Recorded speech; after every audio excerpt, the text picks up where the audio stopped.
ये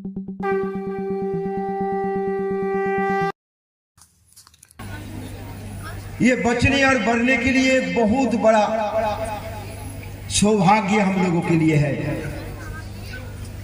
हम जो कुछ भी करें, ठाकुर जी के बंगला में बानी है, मैं उसको हिंदी में बाद में ट्रांसलेशन करूंगा। होशना जोगी होशना ज्ञानी गोसाई गोविंदो जाई ना होश যজন যাজন ইষ্ট ভীতি না করলে তুই কিছুই নস। होशना जोगी जो योग साधना करते हैं, जो ज्ञानी है, जो बहुत विद्वान है। होशना जोगी होशना ज्ञानी गोसाई गोविंद जाई ना। जो लोग आज गांव में ऐसे बहुत लोग कृष्ण नाम में दीक्षा देते हैं, ना उनको कोई इजाजत है ना कोई है, लेकिन अपने जीवन में उन्होंने गुरु धारण किया है क्या नहीं, या हर रोज वो यजन याजन इष्ट विधि करते हैं क्या नहीं। अब सत्संग में दीक्षा लेने के बाद अब सबको बोला जाता है कि यजन करे याजन करे इष्ट विधि करे। यजन याजन इष्ट विधि प्रैक्टिकली सब लोग दुनिया में करते हैं, चाहे एक चिड़िया हो, चाहे एक चींटी हो, चाहे जंतु जानवर, सब कोई करते हैं। जो जिसको प्यार करता है वो उसके बारे में सोचता है, जिसको कहता है यजन। या सब कोई करता है। हम बच्चे को प्यार जन्म दिया है, बच्चे को प्यार करते हैं, बच्चे के बारे में सोचते हैं, जिसको कहता है यजन। जो जिसको प्यार करता है उसके बारे में वो बोलता है। हमें ठाकुर को प्यार करते हैं, हम ठाकुर को बारे में बोल रहे हैं, जिसको कहता है याजन। जो जिसको प्यार करता है उसके बारे में वो प्रैक्टिकली कुछ करता है, जिसको कहता है इष्ट वृत्ति। जो हम हर रोज हम अपने बच्चे के लिए, अपने पति के लिए, अपने पत्नी के लिए, अपने परिवार के लिए, अपने देश के लिए, दुनिया के लिए हम लोग करते हैं। और इसी को परम दयाल शशि ठाकुर अनुकूल चंद जी ने हमें अपने रोजी रोटी जिंदगी से जोड़ दिए कि तुम हर रोज यजन करो, हर रोज याजन करो, हर रोज तुम जिसको प्यार करते हो। दुनिया में प्रेम करने का, प्यार करने का सिर्फ पत्र एक ही इंसान होता है, वो होता है पुरुषोत्तम सद्गुरु के शरणापन्न हो जाओ, सत्नाम मनन करो और सत्संग के आश्रय ग्रहण करो। मैं निश्चय होकर कहता हूँ कि तुम्हें तुम्हारी उन्नति के लिए सोचने का जरूरत नहीं है। हम अपने बच्चे को अच्छे परवरिश के लिए अच्छे कॉन्वेंट स्कूल में, अंग्रेजी स्कूल में दाखिल कराते हैं, लेकिन बच्चे बड़े होकर हमें ओल्ड होम एज में भेज देते हैं।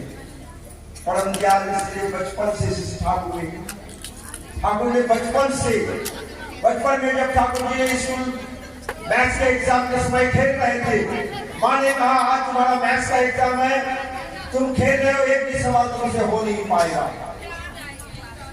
ठाकुर जी जब क्लास में गए, एग्जाम हॉल में प्रश्न देखा कि सारे सवाल तो सही है, ये तो मैं कर सकता हूँ, लेकिन माँ ने तो कहा था एक भी सवाल तुमसे होगा नहीं, अगर मैं सारे सवाल पढ़ दूं तो मेरे माँ की बात झूठा साबित हो जाएगा।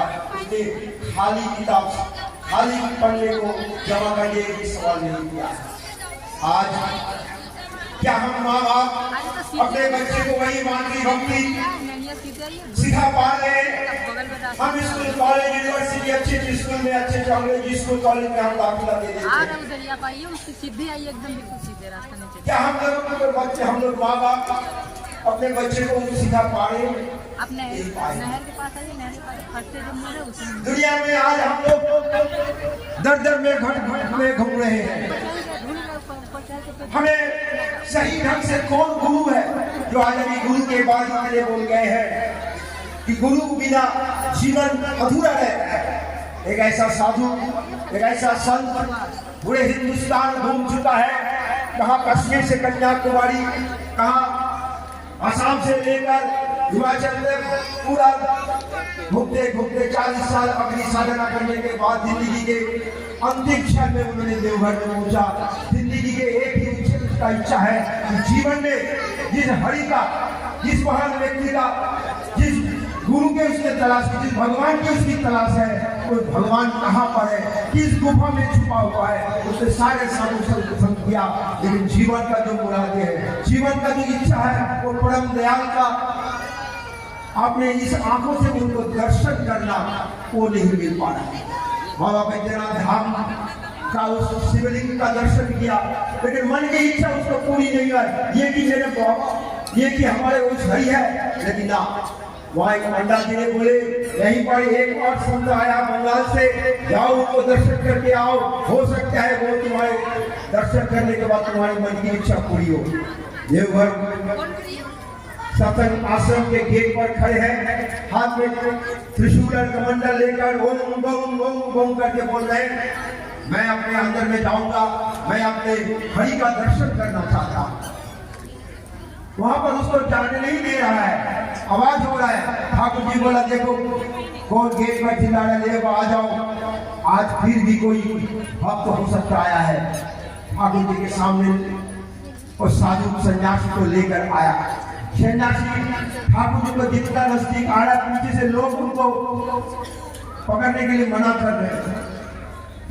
मैंने देखा ठाकुर गोलचंद जी को, आप लोग अपने शरीर पर सोने का अलंकार पहने होंगे, उस सोने के अलंकार से भी ज्यादा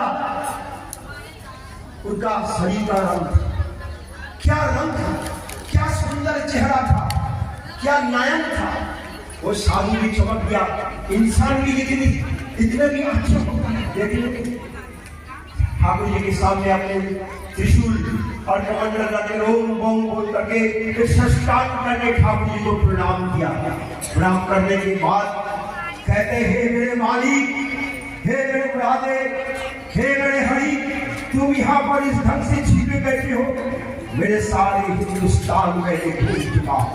कश्मीर से कन्याकुमारी तक, हिमाचल से मैं कहा शाम तक, गिरी गुहा में कितने साधु संत का दर्शन किया, लेकिन मेरे मन में जो हरि है वो मेरे हरि नहीं मिला। आज इतनी सहज सरल रूप से तुम यहाँ पर इन लोगों के सामने छिपकर बैठे हो, इन लोगों का क्या साधना है, क्या तपस्या है कि ये लोग समझे कि तुम मेरे हरि हो, तुम दुनिया के मालिक हो। फिर दोबारा प्रणाम किया। प्रणाम करने के बाद वो धीरे धीरे चले गए। लोग उनके पीछे पीछे दौड़ने लगे, याजन करने के लिए शायद किसी जन्म में उसका सतमंत्र में दीक्षा प्राप्त हो, लेकिन उन्होंने बोला नहीं, एक जन्म में मेरा दर्शन, इस दर्शन से मेरा जीवन सार्थक हो चुका है। बहुत लोगों का दर्शन होता है, देवघर में ठाकुर जी को दर्शन किया, दीक्षा प्राप्त हुई। आज जो आप लोग यहाँ पर साधु संत लोग आप लोग खड़े हुए हैं, आप लोग की बहुत साधना की है, और इसलिए आप लोग ने साधना किए हैं, इसलिए आज इस महान व्यक्ति पुरुषोत्तम श्री ठाकुर गोलचंद जी के शत मंत्र में दीक्षा प्राप्त हुई। आप लोग कितना देर तक ध्यान करते हैं, कितना देर तक मनन करते हैं, कितना देर तक तपस्या करते हैं, कितना मन तन धन से ठाकुर जी को इष्ट विधि प्रदान करते हैं, ये आप लोग खुद आपको पूछिए। कितना लोग आप लोग सही ढंग से हर महीना के अंत में ठाकुर जी को इष्ट विधि भेजते हैं। ठाकुर जी ने बोले हैं, पंच महायज्ञ को जो लोग करेगा, उसके घर के नजदीक मौत भी आने में डरेगा। 22 साल तक, दीर्घ 22 साल तक पाटना हिमायत रास्ते में एक भी आदमी मरा नहीं था, किसी का डेथ नहीं हुआ था, क्योंकि वह ठाकुर जी ने बोले हैं, तुम्हारा जिंदगी का हैंडल को मुझको दे दो। ठाकुर जी के बोले कि तुम्हारा हैंडल मुझको दे दो। एक व्यक्ति ने परम दयाल श्री ठाकुर जी के गहरे जुगल में से थे, सब ठाकुर जी सबको घेर करके रखे अपना हिमाचल आश्रम में। परम दयाल श्री ठाकुर जी का व्यक्तित्व ऐसे। हम क्यों दीक्षा लेंगे परम दयाल श्री ठाकुर गोलचंद जी की? देश के बहुत साधु संत है, क्यों नहीं उनके पीछे हम लोग घूमते हैं? क्यों परम दयाल श्री ठाकुर गोलचंद जी का दीक्षा लेंगे? इसीलिए दीक्षा लेंगे।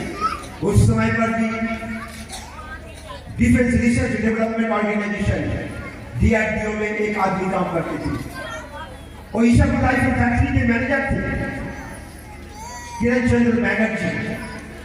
दिल्ली साउथ ब्लॉक से, उनके पास एक ऑर्डर आया डिफेंस मिनिस्ट्री से कि ऑटोमेटिक राइफल बनाना पड़ेगा। अंग्रेज चाइनीज वॉर में 62 में हम लोग बहुत बुरी तरह से हार चुके। वो ऑर्डर लेकर ठाकुर जी के पास गया। ठाकुर जी देवघर रास्ते में बैठे हुए हैं। केसी कन्नड़ ठाकुर जी के पास ऑर्डर लेके गया। ठाकुर जी ये मेरे को बनाना है ऑटोमेटिक राइफल, बोल दीजिए मैं कैसे बनाऊंगा। ठाकुर जी ने बोला मैं एक गांव का एक युवक, मेरे को मालूम नहीं है ये राइफल क्या है। आप मेरा गुरु है, विवाह के हाथ धोड़े जे चला कायदा जानिए जाए ताकि ही जाने गुरु बोले ताकि मिले नहीं उभार।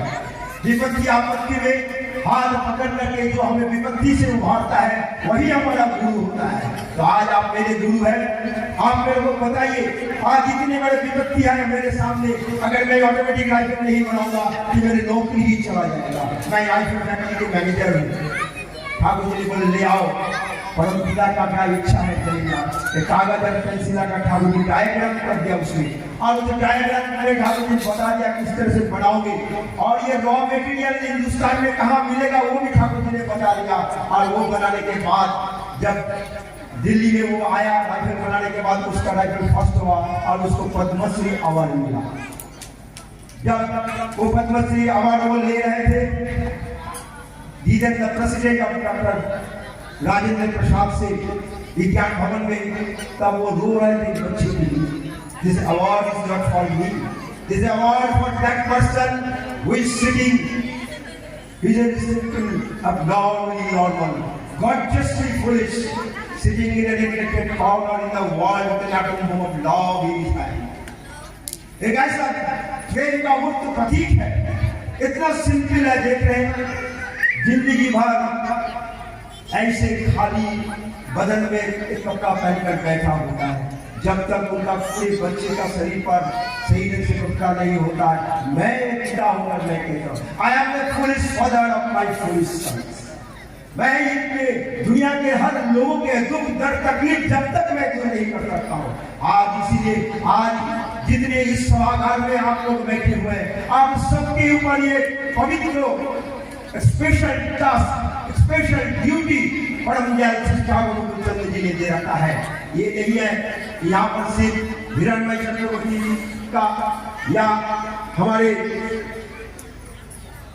दादा के ऊपर है, सबके ऊपर ये दायित्व है। सब लोग जितने भी यहाँ कर्मी है, सब कर्मी के लोगों के ऊपर यहाँ पर दायित्व है। सब लोग जिस दिन से हमने दीक्षा लिया उस दिन से हम ठाकुर पिता के कर्मी है। हमें यज्ञ ज्यादा निष्ठिति और स्वस्थ सदाचार करना है। स्कूल में भर्ती होने से पास नहीं हुआ जाता है, हर रोज स्कूल में जाना होता है, स्कूल का पाठ्यक्रम पढ़ना होता है। इसलिए दीक्षा लेने से ही सिर्फ शिष्य नहीं हो जाता है, दीक्षा लेने के बाद स्वस्थ ही लेना पड़ता है। तब ठाकुर जी का शिष्य बोलने का हक है कि मैं ठाकुर गुरुचंद्र जी के एक शिष्य हूँ।